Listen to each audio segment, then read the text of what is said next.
Hello guys, welcome to my channel. Today we are going to discuss about parts of speech part 1. So we are going to discuss about noun, adjective and verb, pronoun. So we will just discuss a little bit of this, and after in my next videos you will get complete details of each one.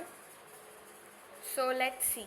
Noun, a word used to name a person, place, thing, an idea or a quality of mind is defined as noun. Noun is used to define a name, person, name of person, place, thing or an idea, etc. So Mother Teresa is a name, India is also a name, knowledge, wisdom or thought of persons, it is also considered as noun. Adjective, a word used to describe quality of a noun is called as adjective.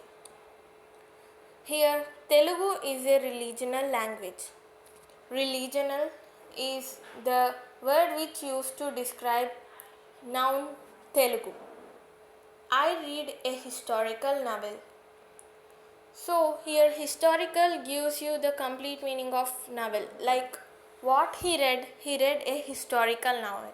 It used to describe the noun novel. Okay, now let's see about pronoun. A word used instead of nouns are called as pronouns. So a word which is used instead of nouns means which is used in the replace of noun. So let's see the examples. I visited Delhi. This is the capital of India. I visited Delhi. Delhi is the noun here.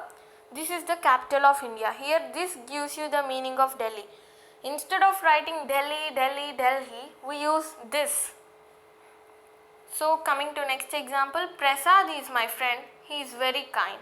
Prasad is a noun. Instead of Prasad, we can write simply he. Ikshita, Rajashri, Fatima, Gangotri, Lahari are my friends. They are supportive. Instead of Ikshita, Rajashri, Fatima, Gangotri, Lahari, saying all these names, we will use they. It's very easy to use they. So these are called pronouns. Coming to the next one, verb. A word used to express action, condition or existence is known as verb. Example, I waited for Padmaja. So, I waited for Padmaja. Waited is the verb here. She is healthy. Healthy is a verb. There are spelling mistakes in his essay. Spelling. So, these are all called as verbs which we do in action or called as verbs. So, if you like my video, then please like, share and subscribe and watch part 2.